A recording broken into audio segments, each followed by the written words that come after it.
오늘 오전 LA 국제공항 인근에서 친팔레스타인 시위대가 또다시 거리를 막고 시위를 벌여 큰 교통 혼잡이 벌어졌습니다.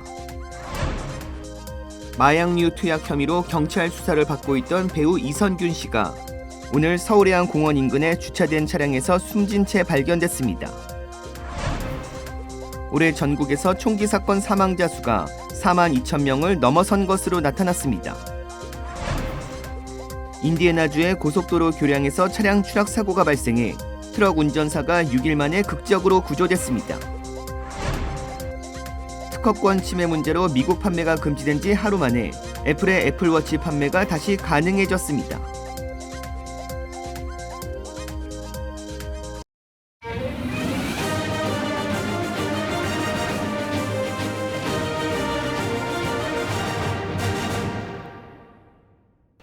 시청자 여러분 안녕하십니까? KBS 아메리카 뉴스입니다.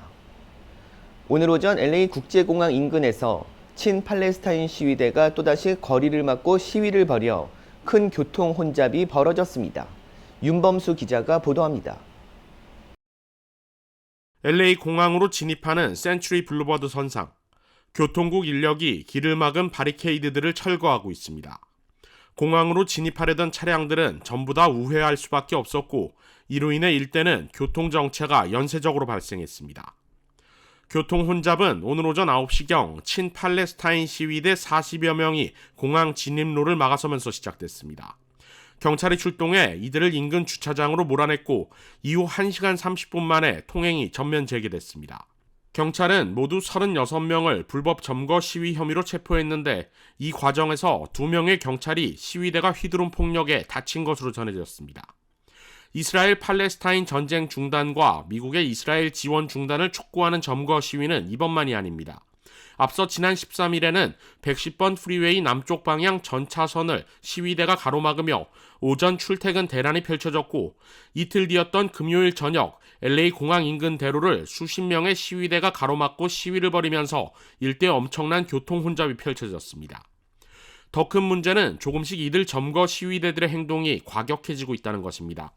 LA 경찰에 따르면 일부 시위대들이 경찰을 향해 물건을 던지고 주변 교통 표지판이나 건축 자재들을 끌고 와 도로를 막고 훼손하는가 하면 심지어 지나가는 차량들에게까지 공격을 가하고 있습니다. 경찰은 수정헌법에 명시되어 있는 평화적인 시위 권리는 보장하지만 현재 연이어 발생하고 있는 거리 점거 시위는 명백한 불법 행위라는 점을 강조하고 관용 없이 체포 처벌하겠다고 밝혔습니다. KBS 뉴스 윤범수입니다. 마약류 투약 혐의로 경찰 수사를 받고 있던 배우 이선균 씨가 오늘 서울의 한 공원 인근에 주차된 차량에서 숨진 채 발견됐습니다. 경찰은 연락이 끊겼다는 이 씨 매니저의 신고를 받고 수색에 나섰다 숨진 이 씨를 발견했습니다. 이 씨는 지난 23일 세 번째로 경찰에 소환돼 19시간 동안 강도 높은 밤샘 조사를 받았습니다. 경찰은 이 씨의 사망으로 마약류 투약 혐의 관련 수사를 공소권 없음으로 종결할 방침입니다. 영화 기생충으로 세계적인 주목을 받았던 배우 이선균 씨가 사망한 가운데 해외 언론도 이를 집중 보도하고 있습니다. KBTV 정지원 기자가 보도합니다. 할리우드 리포터는 배우 이선균의 사망 소식을 탑스토리로 전하며 봉준호 감독의 영화 기생충에 출연했고 애플 TV 시리즈 닥터 브레인에도 출연했던 배우 이선균이 스스로 목숨을 끊었다라고 전했습니다. 뉴욕타임즈와 워싱턴 포스트, 영국 BBC, 로이터 통신 등 주요 외신은 한국 경찰과 언론을 인용해 이 씨가 서울의 한 공원에서 숨진 채 발견됐다고 보도했습니다. 워싱턴 포스트는 이 씨가 1999년 데뷔 이후 많은 한국 영화와 TV 시리즈에 출연했고 이후 기생충으로 세계적인 호평을 받았으며 닥터 브레인에 출연해 국제 에미상에서 남우주연상 후보에도 오른 바 있다고 보도했습니다. 로이터는 이 씨가 2020년 아카데미 시상식에서 최우수 작품상, 감독상, 각본상, 국제영화상을 받으며 사관왕에 오른 기생충의 출연 배우라고 설명했습니다. BBC는 기생충 배우 이선균이 48세의 나이로 숨진 채 발견됐다는 제목의 기사를 게재했습니다. 언론은 지난 10월 이 씨의 마약 투약 의혹이 불거진 뒤 이어진 논란에 대해서도 상세히 전했습니다. AFP는 이 씨가 대마초를 피우고 다른 약물을 투약한 혐의로 경찰 조사를 받았으나 혐의를 부인했으며 한때 건실한 이미지의 배우로 유명했던 그가 조사 이후 TV 드라마와 광고 등에서 하차했다고 보도했습니다. 또 이 씨가 지난 주말 19시간 동안 경찰 조사를 받는 등 3차례나 조사를 받았으며 이 씨가 자신을 협박하려던 유흥업소 여종업원에게 속아서 마약을 먹은 것이라고 주장했다는 사실도 보도했습니다. 외신들은 한국 사법당국이 마약 범죄에 대해 엄격히 법을 집행한다는 점도 함께 조명했습니다. 대마초 흡연을 포함한 마약 투약 범죄는 한국에서 심각한 범죄로 인식되며 대마초 흡연 시 최대 5년의 징역형에 처할 수 있다고 설명했습니다. 로이터 역시 한국에서 마약 관련 법을 위반할 경우 징역 6개월에서 최대 14년을 선고받을 수 있다고 지적했습니다. 워싱턴 포스트도 한국의 마약 정책은 세계에서 가장 엄격하다면서 한국 국민은 해외에서 불법 마약을 사용한 경우에도 기소될 수 있다고 전했습니다. KBTV 뉴스 정지원입니다. 올해 전국에서 총기 사건 사망자 수가 4만 2천 명을 넘어선 것으로 나타났습니다.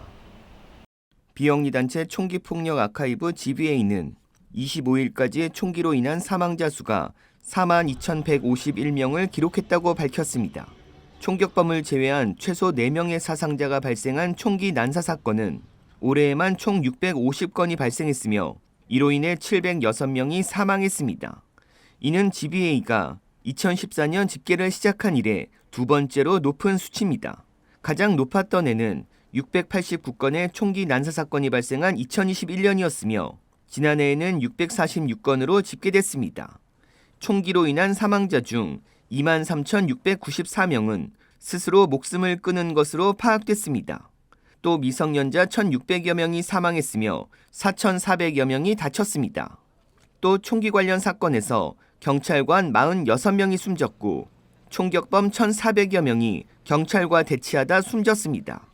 보건당국은 총기 폭력에 따른 사망자 급증을 주요 공중보건 위기로 보고 있습니다. 유권자들은 2024년 대선에서 조 바이든 대통령이 다시 집권한다면 연상되는 단어는 없음, 도널드 트럼프 전 대통령은 복수가 가장 많은 것으로 조사됐습니다. 여론조사기관 JL 파트너스가 유권자 1,000명에게 바이든 대통령과 트럼프 전 대통령 중 두 번째 임기에서 원하는 것이 무엇인지 한 단어로 표현하라고 하자 트럼프에게는 복수, 바이든에게는 아무것도 없음이라는 대답이 가장 많았다고 밝혔습니다. 트럼프 전 대통령은 반대파와 비판자들을 비난하는 시간이 많아 복수, 권력, 독재와 같은 단어들이 많이 나온 것으로 분석했습니다.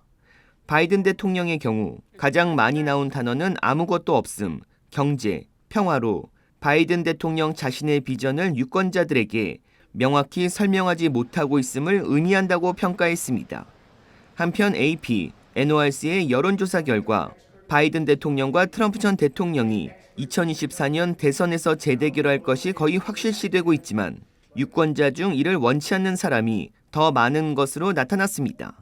성인 응답자 56%가 바이든 대통령을 민주당 후보로 지명하는데 매우 또는 다소 불만족스럽다고 답했고 58%는 트럼프 전 대통령을 대선 후보로 두는데 매우 또는 다소 불만족할 것이라고 답했습니다. 이는 60% 가까운 성인들이 두 사람에 대해 불만족하고 있다고 분석했습니다. 이 조사에서는 민주당 성향의 약 3분의 1이 바이든 대통령에 대해 불만족을 답했고 공화당 약 25%는 트럼프 전 대통령이 후보로 지명되는 것을 원치 않는다고 답했습니다. 하지만 여론조사 기관과 정치 전문가들은 유권자들이 원하지 않아도 두 사람은 가장 유력한 내년 대선 후보가 됐다며 정치에서 현직의 힘이 강화되고 있고 이 두 후보 모두 사실상 현직이라고 평가했습니다. 내년 재외동포청 예산이 올해보다 2배 이상 증액 편성됐습니다. 자세한 소식 KBTV 전상희 기자가 전합니다. 지난주 한국 국회 본회의에서 의결된 2024년 한국 정부 예산안을 분석한 결과 재외동포청 예산은 1,054억 7,700만 원으로 전년 외교부의 재외동포 업무 관련 예산 676억 2,500만 원에 비해 378억 5,200만 원 증가했습니다. 동포청 예산 약 1,055억은 한국 정부 2024년 전체 예산 656조 6천억 원 가운데 약 0.02%에 해당합니다.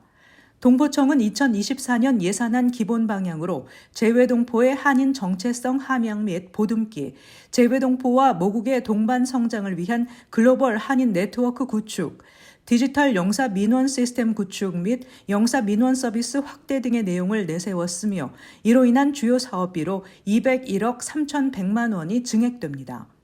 차세대 한인 대상 한글 학교 역량 강화 사업에 전년에 비해 36억 원을 증액했고 비대면 기반 디지털 영사 민원 시스템 구축 사업 등에는 26억 원을 늘렸습니다. 글로벌 한인 네트워크 구축을 위해 세계 한인 회장 대회에 전년에 비해 2억 원을 늘린 반면 한인회 등 재외 동포단체 활성화 지원 등을 위한 예산은 5,100만 원으로 전년에 2억 6,600만 원에 비해 80.8%가 감액됐습니다. 이 외에 재외동포 365 민원 콜센터 등 재외동포 서비스 지원센터 운영에 21억 5,900만 원을 편성했습니다. 또 동포청이 역점 사업의 하나로 내세우고 있는 재외동포 인증센터 구축 추진을 위해 21억 3천만 원이 신규 편성됐습니다. KBTV 뉴스 전상입니다. 인디애나주의 한적한 고속도로 교량에서 차량 추락 사고가 발생해 트럭 운전자가 파손된 차 안에 끼인 채 6일을 버티다 극적으로 구조됐습니다. 사고를 당한 27살 매슈 리움은 지난 20일 다찌렌 픽업 트럭을 몰고 인디애나 북부 포티지 카운티에서 시카고로 이동 중 차선을 벗어나 교량 아래로 추락했습니다. 트럭은 교량 아래로 떨어져 전복돼 리움은 중상을 입은 채 찌그러진 차 안에 껴 움직일 수 없게 됐습니다. 휴대전화도 손에 닿지 않아 구조 요청도 하지 못하고 생사의 갈림길에서 일주일 가까이 방치돼 있었습니다. 그러다 어제 오후 3시쯤 낚시를 하러 나온 2명이 우연히 사고 차량을 발견해 구조 신고를 요청했습니다. 장인과 사위로 알려진 두 낚시꾼은 호기심에 차량 가까이 다가갔다 차 안에 사람이 있는 것을 발견했는데 당연히 운전자는 숨진 것으로 생각했지만 차 안에 손을 넣어 어깨를 건드려 보니 그가 의식을 되찾으며 머리를 움직였다고 말했습니다. 소방대원들이 급파됐지만 자동차가 심하게 찌그러져 구조에 매우 오랜 시간이 걸렸습니다. 차에서 구출된 리움은 다중골절 등 중상을 입은 상태로 병원으로 이송돼 안정을 찾고 있습니다. 회복 중인 리움은 사고 후 차창 밖을 향해 살려달라고 소리쳤지만 주위에 아무도 없고 물소리만 들렸다며 살 수 있다는 희망은 점점 희미해졌다고 당시 상황을 말하기도 했습니다. 현장에 파견된 경찰관은 교량 위에서 사고 차량이 전혀 보이지 않았다며 리움이 살아남은 것은 기적 같은 일이라고 말했습니다. 또 항상 누군가에게 본인의 소재와 이동 경로를 알리는 것이 얼마나 중요한지 상기시켜준다고 말하며 평소에도 차 안에 비상용품을 비치하는 것도 필요하다고 강조했습니다. 특허권 침해 문제로 미국 판매가 금지된 지 하루 만에 애플의 애플워치 판매가 다시 가능해졌습니다. 보도에 김양순 기자입니다. 손목에 차고 있으면 혈중 산소 농도 등 사용자의 건강을 실시간으로 체크해준다는 미국 애플의 최신 스마트 시계 애플워치입니다. 지난 9월 출시되자마자 국제무역위원회 ITC는 의료기술업체 마시모가 보유한 혈중 산소 측정 기술 특허를 애플이 침해했다고 결정했습니다. 미국 정부도 이를 그대로 인정하면서 현지 시각 26일부터 해당 기종의 미국 판매 중단이 결정됐습니다. They were hoping, Apple, that the U.S. government, the Biden administration, would ultimately reverse this in terms of what's been happening on the Apple Watch. Instead, they did not. They did not veto it. 그러나 애플워치의 판매 중단은 하루 만에 없던 일이 됐습니다. 미 연방항소법원은 애플워치가 마시모의 특허를 침해했다는 국제무역위원회의 결정에 반발하는 애플의 항소를 받아들여 소송이 진행되는 동안 해당 애플워치 모델의 임시 판매가 가능하다고 판시했습니다. 법원의 결정으로 애플은 내년 1월 12일까지 약 보름간의 시간을 벌게 됐습니다. Well, I think we need to see if they're successful on the appeal, and the next step when the customs looks at this January 12th. That's another patent issue. 전문가들은 애플이 법정 싸움을 시작하자마자 큰 승리를 거뒀다고 평가했습니다. 그러나 거대 기업이 중소기업이 개발한 특허를 모방했다는 논란이 일고 있는 만큼 미 항소법원의 판단은 일단 지켜봐야 할 것으로 보입니다. 워싱턴에서 KBS 뉴스 김양순입니다. 뉴욕타임스가 생성형 AI 업체를 대상으로 소송을 제기했습니다. 자사 기사들의 저작권을 침해했다는 이유입니다. 이정민 기자가 보도합니다. 챗GPT 개발사 오픈 AI와 마이크로소프트를 상대로 미국 일간지 뉴욕타임스가 소송을 냈습니다.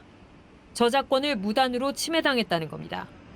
뉴욕타임스는 소장에서 그간 발행된 기사 수백만 건이 자동화된 챗봇을 훈련시키는 데 사용됐다고 주장했습니다. 뉴욕타임스가 고유 가치를 가진 저작물들이 불법으로 복제되고 사용되고 있다면서 AI 기업들이 저널리즘에 대한 언론사의 막대한 투자에 무임승차해 독자를 빼앗고 있다고 강조했습니다. 오픈 AI와 자사 제품의 챗GPT 기술을 적용 중인 마이크로소프트를 포함해 기술 개발 업체들은 개방된 인터넷에서 구할 수 있는 뉴스 기사의 경우 저작권자 허락 없이도 AI 훈련에 쓸 수 있다는 주장을 고수하고 있습니다. 반면 뉴욕타임스는 인공지능 AI가 자사 뉴스 기사 문장을 거의 그대로 제공할 수 있는 만큼 저작권 침해가 맞다는 주장을 폈습니다. 뉴욕타임스와 AI 회사들은 올해 초부터 지적재산권과 AI 기술에 대한 해결책 마련을 위해 접촉했지만 협상이 결렬된 바 있습니다. 유명 작가와 사진 콘텐츠 업체 게티 이미지에 이어 유력 언론사까지 AI 기업과의 저작권 분쟁에 뛰어든 겁니다. 한편 AP통신 등 일부 미국 언론사들은 오픈 AI와 따로 저작권 계약을 맺기도 했습니다. 워싱턴에서 KBS 뉴스 이정민입니다. 오늘 뉴욕시 맨하튼에서 증기 배출 파이프가 파열되는 사고가 발생해 성면 유출 가능성이 높아졌습니다. KBTV 김은지 기자가 전해드립니다. 오늘 아침 뉴욕시 맨해튼 1해비뉴, 2해비뉴, 3해비뉴를 지나는 증기 배출 파이프라인이 파열되는 사고가 발생했습니다. 이번 사고로 인해 대기 중에서 성면이 검출될 수 있다는 지적과 함께 도로 곳곳이 통제되면서 교통체증과 시민들의 불편, 건강에 대한 우려로 이어졌습니다. 증기 배출 파이프 파열 사고로 맨해튼 51스트릿과 54스트릿 사이 1해비뉴와 2해비뉴, 3해비뉴, 그리고 렉싱턴 애비뉴까지 교통과 통행이 모두 통제됐고 인근 주민들을 대상으로 대피 명령이 내려지기도 했습니다. 새벽 2시경 시작된 파열로 코네디슨 직원들이 출동해 증기관 파이프를 잠그는 작업에 착수했으며 사고 인근 도로에는 흰색과 회색 잔여물이 바닥에 쌓이는 등 성면 방출에 대한 우려가 높아졌습니다. 현재 뉴욕시 비상관리국은 이번 파이프라인 파열에 대한 원인 조사에 착수한 상태로 아직까지 정확한 원인을 발표하지 않고 있으며 성면 방출 우려로 주민들에게 마스크를 배포했고 대피 명령은 현재 모두 해제된 상태입니다.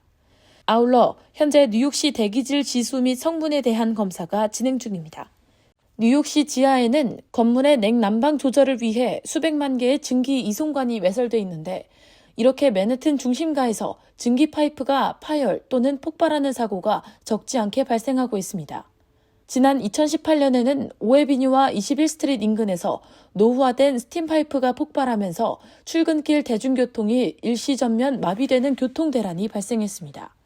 당시 사고로 8명이 부상을 당했는가 하면 성면이 포함된 분진들이 주변 지역을 오염시키면서 사고 주변에 거주하는 주민 수백 명이 이재민 신세가 됐습니다. 2007년에도 퇴근 인파로 붐비던 렉싱턴 애비뉴의 그랜드 센트럴역 근처 지하에서 증기 이송관이 폭발하는 사고로 1명이 숨지고 20여 명이 다쳤습니다.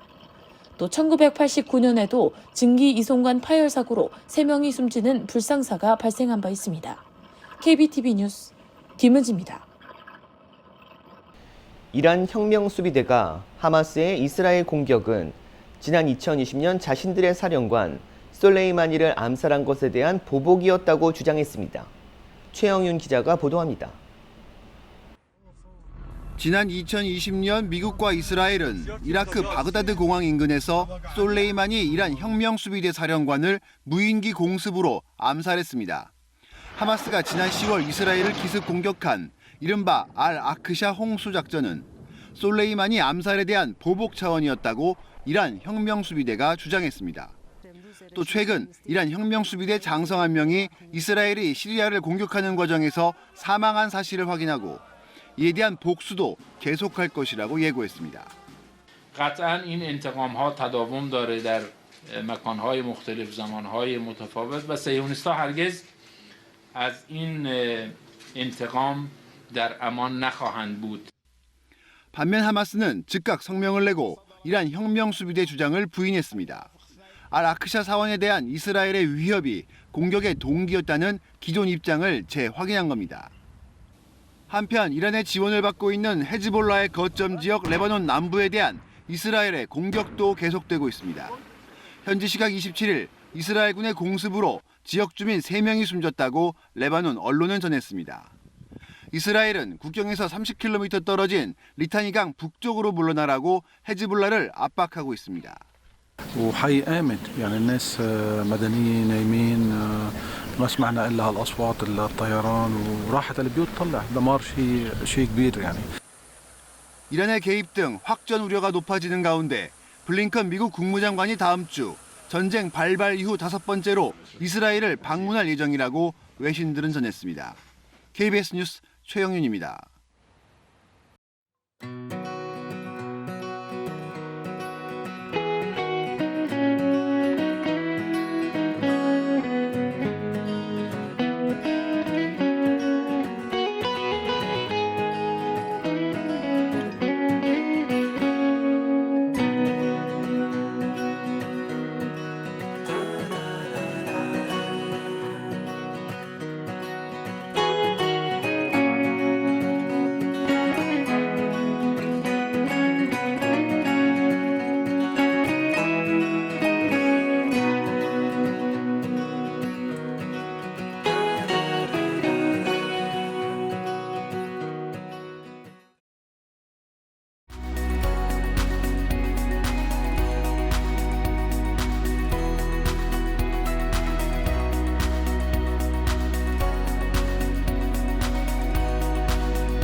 KBS 아메리카 뉴스 마칩니다.